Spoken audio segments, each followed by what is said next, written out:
¿Los trapos sucios se siguen lavando en casa? Si ya no se lavan en casa, ¿dónde se lavan entonces? En la calle. Ese es mi pequeño spoiler del momento.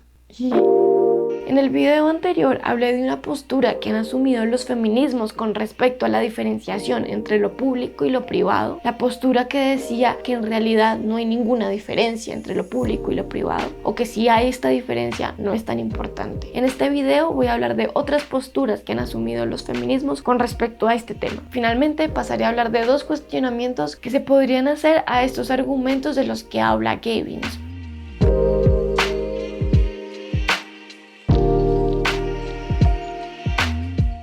Bueno, entonces para iniciar, la segunda postura de la que habla Gavinson, que han asumido los feminismos, es la que afirma que nuestra realidad tal cual es, en realidad hay muchas diferencias entre lo público y lo privado que afectan a la situación específica de las mujeres. Y bueno, pues ya de entrada se puede ver que esta postura en realidad no es contradictoria con la anterior, por lo que hay planteamientos feministas que sostienen estos dos argumentos, es decir, que no debería haber una diferenciación entre lo público y lo privado, pero que nuestra realidad tal cual es hoy en día hay muchas diferencias y que esa diferencia afecta significativamente a las mujeres. Entonces, bueno, el primer argumento que dice esto es el que afirma que la privatización de las mujeres, es decir, mandar a las mujeres solo al ámbito de lo privado, ha llevado a que la mujer sea marginalizada y aislada, que se queden al margen de lo público, que se queden solo en lo privado. El segundo argumento es el que afirma que como lo público y lo privado se construyen de forma dicotómica como opuestos, se les asignan a cada uno de estos espacios unas características que llevan a que las mujeres estén en situaciones de desigualdad. Entonces se dice que el mundo del trabajo que se encuentra en el ámbito de lo público es cruel,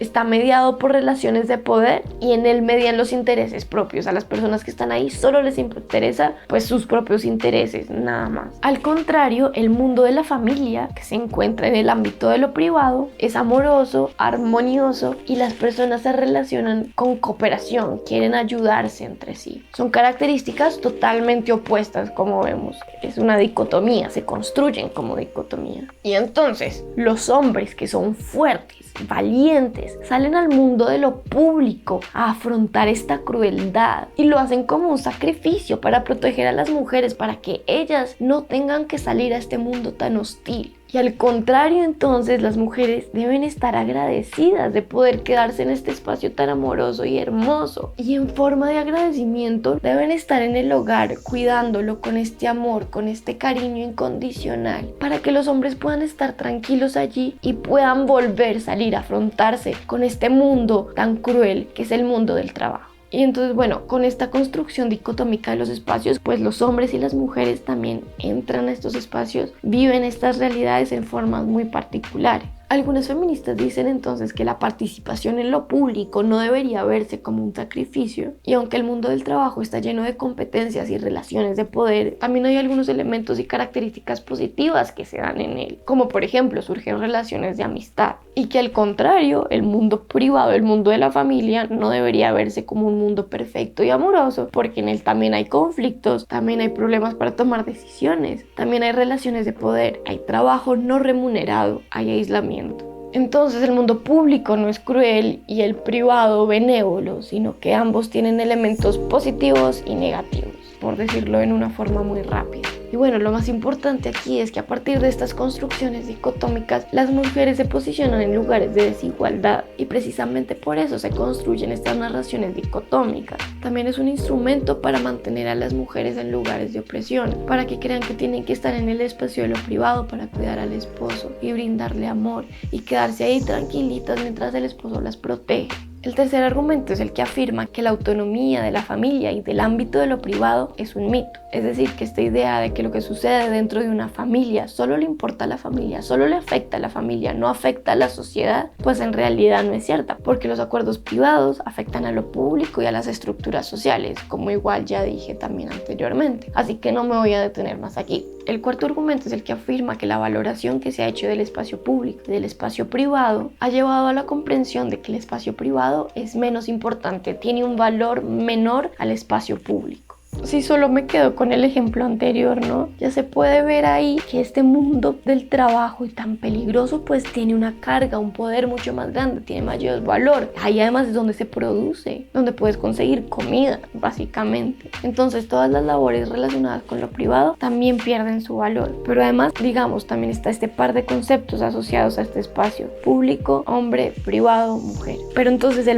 ser mujer y el ser hombre también es una construcción dicotómica que se asocia con otras características. Eso podría hablarlo luego como toda la construcción dicotómica del ser hombre y mujer, pero en este momento el punto es que una de las características dicotómicas que se asocia con los géneros es naturaleza, cultura. La mujer se relaciona con la naturaleza, entonces, por ejemplo, se relaciona con elementos como el embarazo, la procreación, el amamantar, y todo eso se transporta al cuidado de las personas. En cambio, el hombre se relaciona con la cultura, con la construcción de pensamiento y con la cultura, con lo intelectual. Él está ya en lo alto, en lo intelectual. Las mujeres estamos en lo bajo, la naturaleza, lo más cercano a lo animal al fin y al cabo. Y entonces, por asociación, si lo privado se relaciona con la mujer y la mujer con la naturaleza, pues lo privado se relaciona con la naturaleza. Y como ya dije ahorita, entonces la naturaleza es lo que está por allá abajo, lo cerca a lo animal, lo menos importante. Yo no digo que eso sea la naturaleza, no, solo estoy diciendo que es como la forma en la que se construyen estas dicotomías. Efectivamente creo que ahí también hay un problema con qué es la naturaleza y es bien complejo el asunto. Y el punto también aquí interesante es que los feminismos opinan cosas muy distintas con respecto a esto, porque algunos feminismos dicen que efectivamente las labores de cuidado y de crianza tienen un valor mucho menor, y es por eso que las mujeres no deberían ser relegadas a estos trabajos, sino que estos trabajos deberían repartirse entre hombres y mujeres para que las mujeres también puedan salir de ahí e irse al ámbito de la cultura. En cambio, otras feministas dicen que la ausencia de valor de estas labores es totalmente falsa. Entonces Gaye Vinson dice con respecto a esto: ellas ven una sociedad en la que no hay gloria, pago ni prestigio en las tareas cotidianas de criar niñas, pero en la que librar una guerra sangrienta es un gran logro humano. Por lo que ellas creen que viviríamos en un mundo mucho mejor si reconociéramos la importancia de estas labores de cuidado y de crianza. El quinto argumento es el que afirma que la división de estos dos mundos se ha mostrado como natural e inevitable. Y los argumentos sobre los que se sostiene esto son que las mujeres tienen una disposición especial a criar niñas y a cuidar. Es decir, hay algo en su naturaleza que hace que tengan una mayor facilidad para criar niños. Mientras que los hombres son mejores también por naturaleza en labores políticas e intelectuales. Es decir, así nacieron los hombres, así nacieron las mujeres, no hay nada que hacer. Pues si la mujer tiene una mayor facilidad para criar hijos, pues que se dedique a eso, porque ¿para qué más? ¿Para qué se va a poner a trabajar? Y también es interesante que las feministas con respecto a este tema también se posicionan en formas bien distintas. Algunas ramas del feminismo efectivamente creen que las mujeres sí tenemos una disposición distinta para cuidar, que somos mejores para cuidar, mientras que otras ramas no creen que existan estas diferencias, y que si existen no son naturales, innatas e inevitables, sino que son construidas socialmente. Y bueno, creo que después de todo esto se puede ver claramente que los feminismos se han posicionado de formas bien distintas, y que además este tema tiene muchas capas, tiene una gran complejidad y profundidad. En realidad creo que podría hablar de cada uno de estos argumentos un montón, como ponerle la lupa, ver distintas feministas que se hayan posicionado en cada una de estas, qué argumentos dijeron, qué contradicciones había dentro de esos mismos argumentos, cómo esos argumentos se entretejían con otros porque pueden estar juntos. Hay mucho más, pero por lo menos esto permite ver una panorámica general de los posicionamientos de los feminismos, y por eso quería guiarme con este artículo de Gaye Vinson, porque da esa claridad de ese panorama general.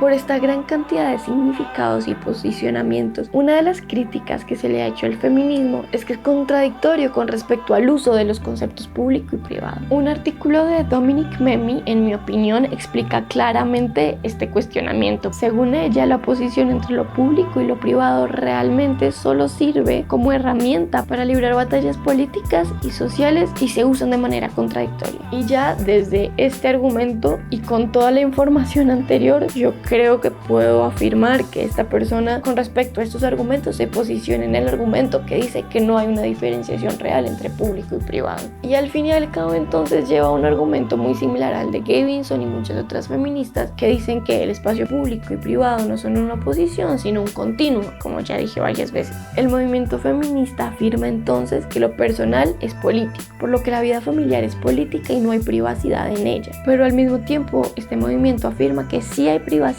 en los cuerpos individuales de las mujeres. Entonces no hay privacidad en la familia, pero sí hay privacidad en los cuerpos. Ese es como un poco el cuestionamiento que ella hace, porque ella dice que la privacidad que es estigmatizada en el primer caso, es decir, en el caso de la familia, es valorizada en el segundo caso, es decir, en el caso del cuerpo. Entonces hay una contradicción evidente. Por lo tanto, cree que estos términos no son útiles. Sin embargo, yo no estoy de acuerdo con esto. Tengo varios cuestionamientos que hacerle a este cuestionamiento que hace Mem. Empezando por qué decir que el movimiento feminista no puede decir dos cosas que son tan distintas es complejo si sabemos que el feminismo no existe, sino que existen los feminismos y que cada uno va a decir cosas distintas y que por lo tanto pues que haya una coherencia entre todos pues es imposible. Eso por un lado, pero bueno, en este momento quisiera centrarme en otros cuestionamientos que están basados en las comprensiones de Gaye Vinson de las que hablé anteriormente. Entonces bueno, para ir desglosando un poquito la cosa, las dos afirmaciones de las que habla Memi se basan en la privacidad entendida a partir de la dicotomía libertad-interferencia. Por un lado, algunos feminismos han dicho que las leyes y el Estado pueden y deberían intervenir en la familia cuando se trata de proteger a las mujeres y a las niñas y en general a las personas, incluso a los animales, de violencia. La familia puede ser interferida. Por el otro lado, algunos feminismos han afirmado que los cuerpos de las mujeres son privados, por lo que cada una de nosotras puede decidir libremente, o por lo menos debería poder decidir libremente, qué hacer con su cuerpo sin la intervención de leyes, ni estados, ni opiniones de otras personas. Es decir, el cuerpo como privado no debería tener interferencia, debería ser libre. En segundo lugar, si sigo lo que dijo Gaye Vinson con respecto específicamente a este eslogan de lo personal es político, es legítimo que una misma categoría privado apunte a dos direcciones, a dos conclusiones distintas. A veces la interferencia, a veces la no interferencia. En tercer lugar, y siguiendo muy de cerca el argumento anterior, yo personalmente no considero que los usos de los términos público y privado, como en el caso citado por Memi, sean contradictorios. Si yo tomo mi cuerpo para posicionarlo en el continuo entre público y privado, lo posicionaría bastante cerca al extremo de lo privado, mientras que la familia, aunque también la posicionaría cerca a lo privado, estaría un poco más hacia lo público. Y ahí está el punto, es un asunto de matices y no de esencia. Y aunque la familia esté un poco más cerca de lo público, igual puede nombrarse como perteneciente al ámbito de lo privado en algunos casos. Y bueno, para profundizar un poco más en este ejemplo, podría posicionar en este continuo también a los senos y a las mejillas que puse en el ejemplo del video pasado. Siendo ambos partes de mi cuerpo que están posicionados en este lugar específico cerca a lo privado, mis senos igual están más cerca al extremo de lo privado que mis mejillas. Mis mejillas igual no son públicas, siguen siendo privadas, pero en este continuo y con respecto a mis senos están un poquito más hacia lo público. Y así podría seguir jugando a posicionar las distintas acciones, los elementos, los espacios, las ideas, las cosas en este continuo, un poco más cerca, un poco más lejos de lo privado, de lo público. Y seguramente encontraría que la mayoría de las cosas se posicionan en los medios y casi ninguna en los extremos, porque en general son asuntos de matiz.